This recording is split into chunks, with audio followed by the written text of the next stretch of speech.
The Proto-Indo-European homeland is the prehistoric urheimat of the Indo-European languages, the region where the reconstructed common ancestor of those languages, Proto-Indo-European, was originally spoken. For this region, subgroups of speakers migrated and went on to form the proto-communities of the different branches of the language family. The majority of Indo-European specialists support the Kurgan hypothesis, which puts the PI homeland in the Pontic-Caspian steppe around 4000 BCE. Though critical issues remain to be clarified, the major alternative theory is the Anatolian hypothesis, which puts it in Anatolia around 8000 BCE, but has lost support due to the explanatory limitations of this theory. Hypotheses. The Steppe Theory and the Anatolian Hypothesis are the two leading competitors for the Indo-European homeland. The Steppe Hypothesis,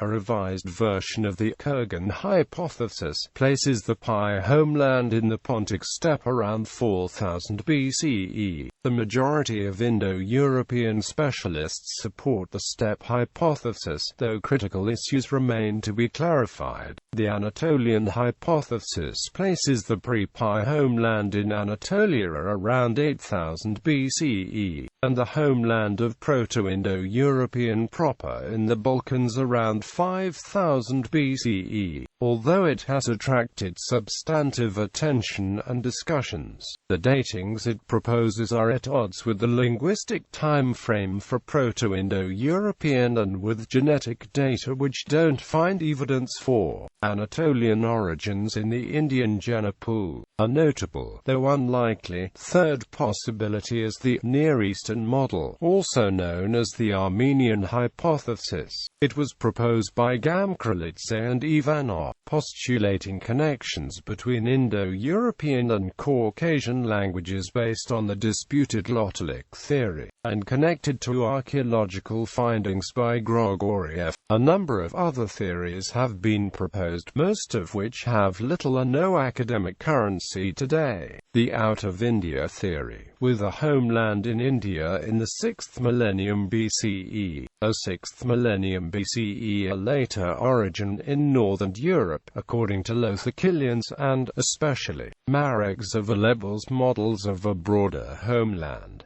The Paleolithic continuity theory, with an origin before the 10th millennium BCE. Nikolai Trubetskoy's theory of Sprachbund, origin of Indo-European traits.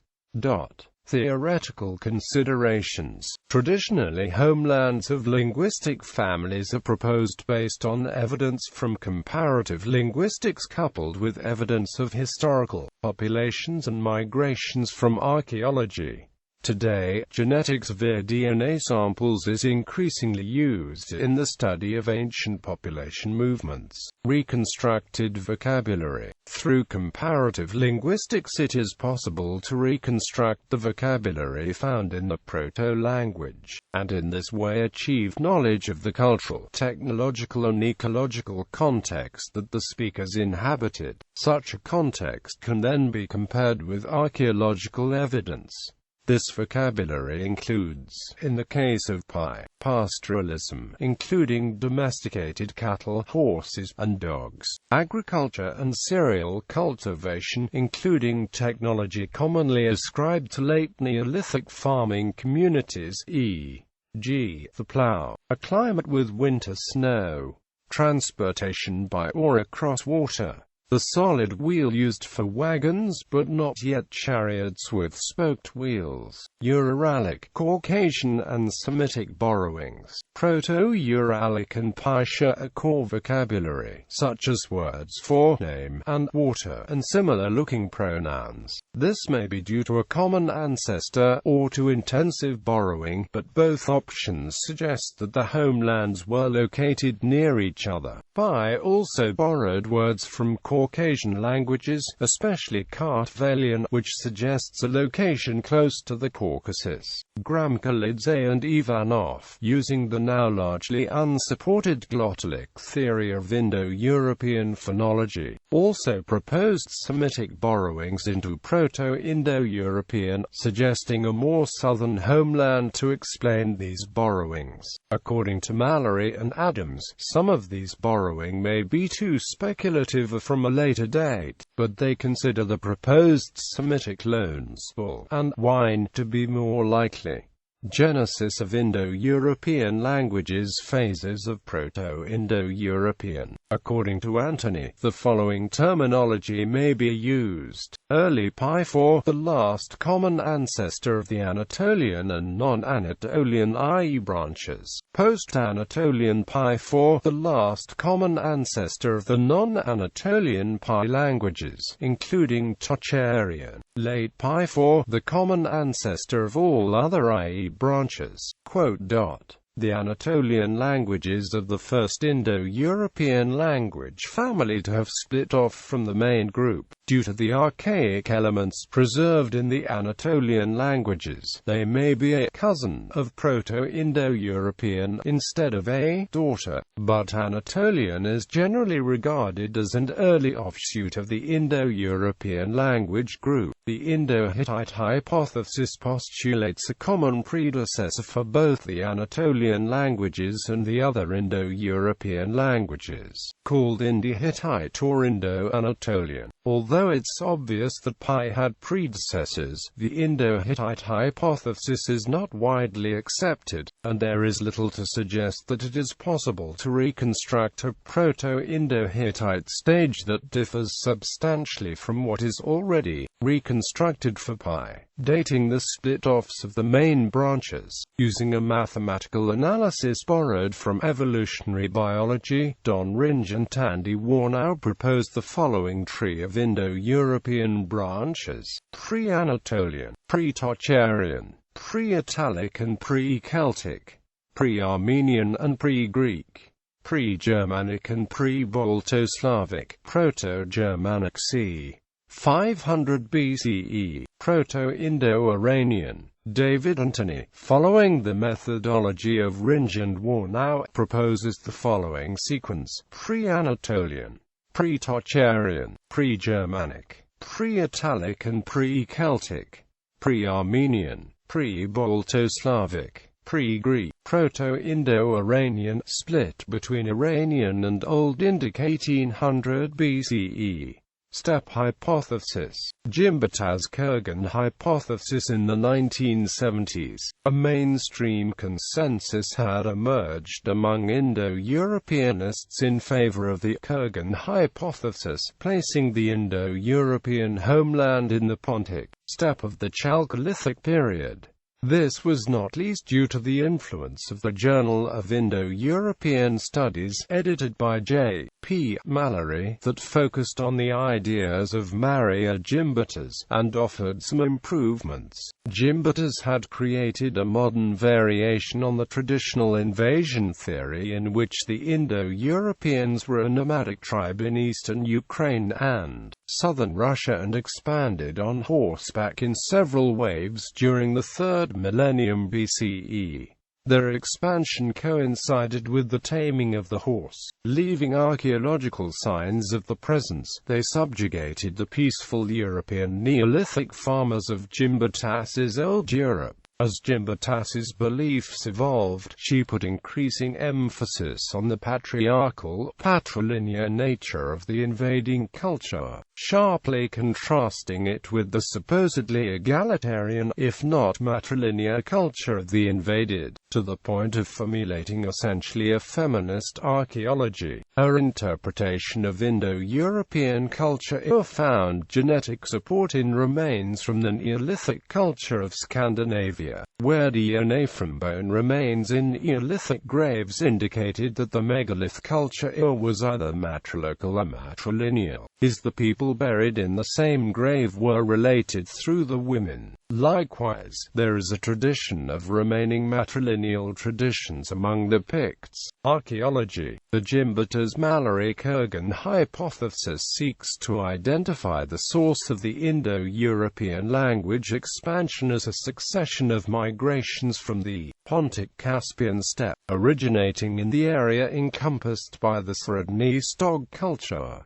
J.P. Mallory, dating the migrations later to around 4000 BCE, and putting less insistence on the violent or quasi-military nature, essentially modified Gimbutas theory, making it compatible with a less gender-political narrative. David Antony, focusing mostly on the evidence for the domestication of horses and the presence of wheeled vehicles, came to regard specifically the Yemna culture, which replaced the Sredny Stog culture around 3500 BC, as the most likely candidate for the Proto-Indo-European speech community. Antony describes the spread of cattle raising from early farmers in the Danube Valley into the Ukrainian steppes in the 6th–5th century BCE, forming a cultural border with the hunter-gatherers whose languages may have included archaic Pi. Antony notes that domesticated cattle and sheep probably didn't enter the steppes from the southern Caucasus,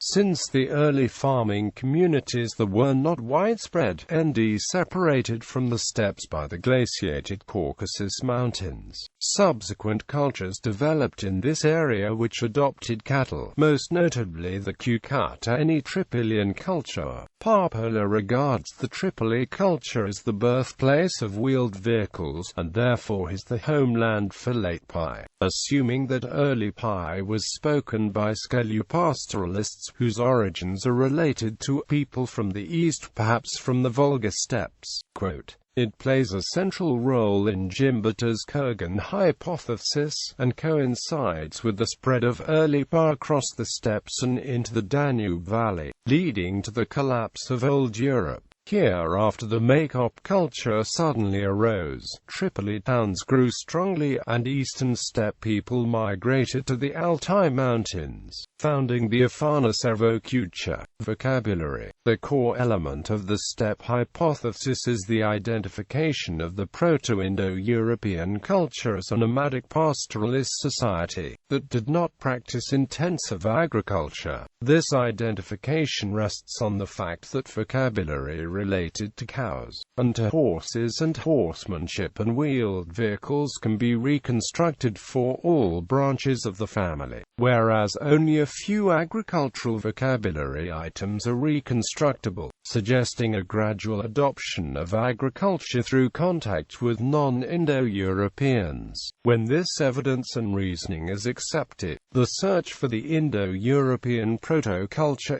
has to involve searching for the earliest introduction of domesticated horses and wagons into Europe. Responding to these arguments, proponents of the Anatolian hypothesis Russell Gray and Quentin Atkinson have argued that the different branches could have independently developed similar vocabulary based on the same roots, creating the false appearance of shared inheritance, or alternatively, that the words related to wheeled vehicle might have been borrowed across Europe at a later date. Proponents of the steppe hypothesis have argued this to be highly unlikely, and to break with the established principles for reasonable assumptions when explaining linguistic comparative data. Another source of evidence for the steppe hypothesis is the presence of what appears to be many shared loanwords between Uralic languages and Proto-Indo-European, suggesting that these languages were spoken in adjacent areas. This would have had to take place a good deal further north than the Anatolian and Near Eastern scenarios would allow. According to Cortland, Indo-Uralic is the pre-Pi, postulating that Indo-European and Uralic share a common ancestor. According to Cortland, Indo-European is a branch of Indo-Uralic which was radically transformed under the influence of a North Caucasian substratum when its speakers moved from the area north of the Caspian Sea to the area north of the Black Sea. Antony notes that the validity of such deep relationships cannot be reliably demonstrated due to the time depth involved, and also notes that the similarities may be explained by borrowings from Pi into Proto-Uralic. Yet Antony also notes that the North Caucasian communities were southern participants in the steppe world. Genetics. According to genetic studies,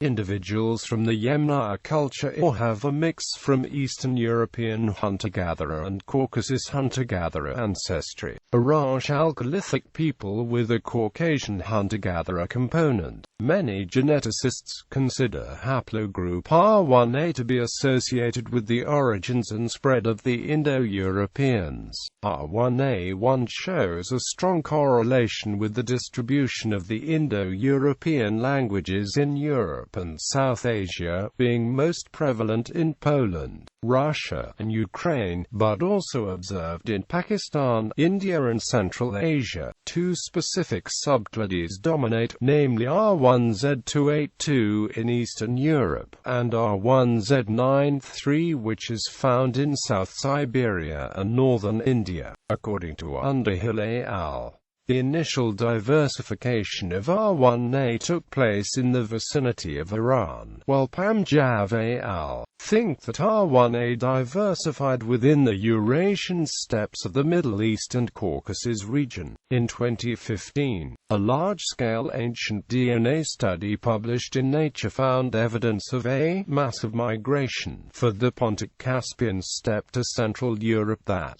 took place about 4,500 years ago. It found that individuals from the Central European Cordillera culture were genetically closely related to individuals from the Yamnaya culture. The authors concluded that this was evidence for a steppe origin of the Indo-European languages. However, archaeologists have argued that although such a migration might have taken place, it does not necessarily explain either the distribution of archaeological cultures of the spread of the Indo-European languages. Anatolian Hypothesis Theory. The main competitor to the Kurgan hypothesis is the Anatolian hypothesis advanced by Colin Renfrew in 1987. It couples the spread of the Indo-European languages to the hard fact of the Neolithic spread of farming from the Near East, stating that the Indo-European languages began to spread peacefully into Europe from Asia Minor from around 7000 BCE with the Neolithic advance of farming. The expansion of agriculture from the Middle East would have diffused three language families: Indo-European toward Europe, Dravidian toward Pakistan and India, and Afro-Asiatic toward Arabia and North Africa. According to Renfrew, the spread of Indo-European proceeded in the following steps: around 6500 BC, pre-Proto-Indo-European, located in Anatolia, splits into Anatolian and Archaic Proto-Indo-European, the language of those pre-Proto-Indo-European farmers who migrate to Europe in the initial farming dispersal. Archaic Proto-Indo-European languages occur in the Balkans, in the Danube Valley, and possibly in the Bugd-Niestr area. Around 5000 BC, Archaic Proto-Indo-European splits into Northwestern Indo-European, located in the Danube Valley, Balkan Proto-Indo-European, and Early Steppe Proto-Indo-European. Reacting to criticism, Renfrew revised his proposal to the effect of taking a pronounced Indo-Hittite position. Renfrew's revised views place only pre-Proto-Indo-European in 7th millennium BC Anatolia, proposing as the homeland of Proto-Indo-European proper the Balkans around 5000 BC, explicitly identified as the Old European culture, proposed by Maria Gimbutas. He thus still situates the original source of the Indo-European language family in Anatolia around around 7000 BC. Reconstructions of a Bronze Age by society based on vocabulary items like wheel do not necessarily hold for the Anatolian branch, which appears to have separated from at an early stage prior to the invention of wheeled vehicles. Objections dating. The main objection to this theory is that it requires an unrealistically early date. According to linguistic analysis, the Proto-Indo-European lexicon seems to include words for a range of inventions and practices related to the secondary products revolution, which postdates the early spread of farming. On lexicocultural dating, Proto-Indo-European cannot be earlier than 4000 BC. Farming. The idea that farming was spread from Anatolia in a single wave has been revised. Instead, it appears to have spread in several waves by several routes, primarily from the Levant. The trail of plant domesticates indicates an initial foray from the Levant by sea. The overland route via Anatolia seems to have been most significant in spreading farming into Southeast Europe. Farming developed independently in the Eastern Fertile Crescent. Non-Indo-European languages appear to be associated with the spread of farming from the Near East into North Africa and the Caucasus. According to Lazaridis et al., farming developed independently both in the Levant and in the Eastern Fertile Crescent. After this initial development, the two regions and the Caucasus interacted, and the Chalcolithic northwest Iranian population appears to be a mixture of Iranian Neolithic, Levant, and Caucasus hunter-gatherers. According to Lazaridis et al., farmers related to those from Iran spread northward into the Eurasian steppe, and people related to both the early farmers of Iran and the pastoralists of the Eurasian steppe spread eastward into South Asia. They further note that Antony can be modeled as a mix of ancestry related to both early farmers of western Iran and people of the Bronze Age, Eurasian steppe, which makes it unlikely that the Indo-European languages in India are derived from Anatolia. Mascarenas et al. Note that the expansion of Z93 from Transcaucasia into South Asia is compatible with the archaeological records of eastward expansion of West Asian populations in the 4th millennium BCE, culminating in the so-called Uraraxes migrations in the post-Auric IV period. Alignment with Steppe theory. According to Alberto Piazza, it is clear that, genetically speaking, peoples of the Kurgan steppe descended at least in part from people of the Middle East and Neolithic who immigrated there from Turkey. According to Piazza and Cavalli Sforzo, the Yama culture may have been derived from Middle Eastern Neolithic framers who migrated to the Pontic steppe and developed pastoral nomadism. If the expansions began at 9,500 years ago from Anatolia and at 6,000 years ago from the Yamnaya culture region, then a 3,500-year period elapsed during the migration to the Volga-Don region from Anatolia, probably through the Balkans. There a completely new, mostly pastoral culture developed under the stimulus of an environment unfavorable to standard agriculture, but offering new attractive possibilities. Our hypothesis is therefore that Indo-European languages derived from a secondary expansion from the Yamnaya culture region after the Neolithic farmers, possibly coming from Anatolia and settled there, developing pastoral nomadism. Wells agrees with Cavalli Sforzo that there is some genetic evidence for migration from the Middle East. While we see substantial genetic and archaeological evidence for an Indo-European migration originating in the southern Russian steppes, there is little evidence for a similarly massive Indo-European migration from the Middle East to Europe. One possibility is that, as a much earlier migration, the genetic signals carried by Indo-European-speaking farmers may simply have dispersed over the years. There is clearly some genetic evidence evidence for migration from the Middle East, as Cavalier-Sforza and his colleagues showed, but the signal is not strong enough for us to trace the distribution of Neolithic languages throughout the entirety of Indo-European-speaking Europe. Armenian Hypothesis. Gamkrelidze and Ivanov held that the urheimat was south of the Caucasus, specifically within eastern Anatolia, the southern Caucasus and northern Mesopotamia, in the 5th to 4th millennia BC. The proposal was based on a disputed theory of glottal consonants in Pi. According to Gamkrelidze and Ivanov, Pi words for material culture objects imply contact with more advanced peoples to the south. The existence of Semitic loanwords in Pi, Kartvelian borrowings from Pi, some contact with Sumerian, Elamite and others. However, given that the glottalic theory never caught on, and there was little archaeological support, the Gamkrelidze and Ivanov theory did not gain support, until Renfreur's Anatolian theory revived aspects of the proposal. Gamkrelidze and Ivanov proposed that the Greeks moving west across Anatolia to the present location, a northward movement of Sami speakers that brought them into contact with the Finno-Ugric languages, and suggest that the Kurgan area, or better, Black Sea and Volga steppe, was a secondary homeland from which the Western IE languages emerged. A 2015 genetic study by Hake al. argues that the findings of gene flow of a population that shares traits with modern-day Armenians into the Yemnaya pastoralist culture lends support to the Armenian hypothesis, while Lazaridis et al. State that farmers related to those from Iran spread northward into the Eurasian steppe.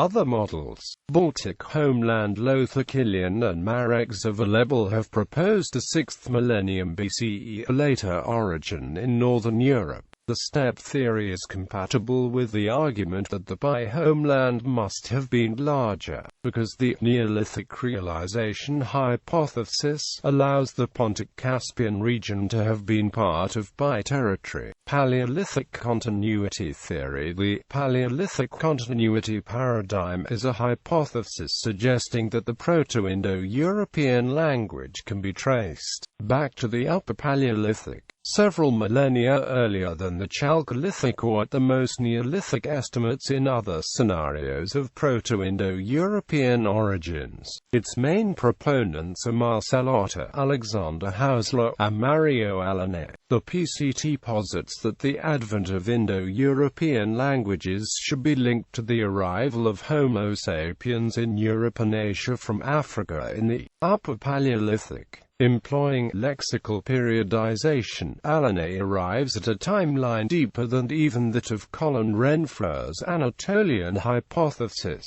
Since 2004, an informal work group of scholars who support the Paleolithic continuity hypothesis has been held online. Apart from Alane himself, its leading members are linguists Saverio Ballester and Francesco Benozzo. Also included are prehistorian Marcel Otter and anthropologist Henry Harpending. It is not listed by Mallory among the proposals for the origins of the Indo-European languages that are widely discussed and considered credible. Within academia, out of India theory. The indigenous Aryans theory, also known as the out of India theory, proposes an Indian origin for the Indo-European languages. The languages of northern India and Pakistan, including Hindi and the historically and culturally significant liturgical language Sanskrit, belong to the Indo-Aryan branch of the Indo-European language family. The steppe model, rhetorically presented as an Aryan invasion, has been opposed by Hindu revivalists and Hindu nationalists, who argue that the Aryans were indigenous to India, and some, such as Conrad Elst and Shrikant Talageri, have proposed that Proto-Indo-European itself originated in northern India, either with or shortly before the Indus Valley civilization. This out of India theory is not regarded as plausible in mainstream scholarship.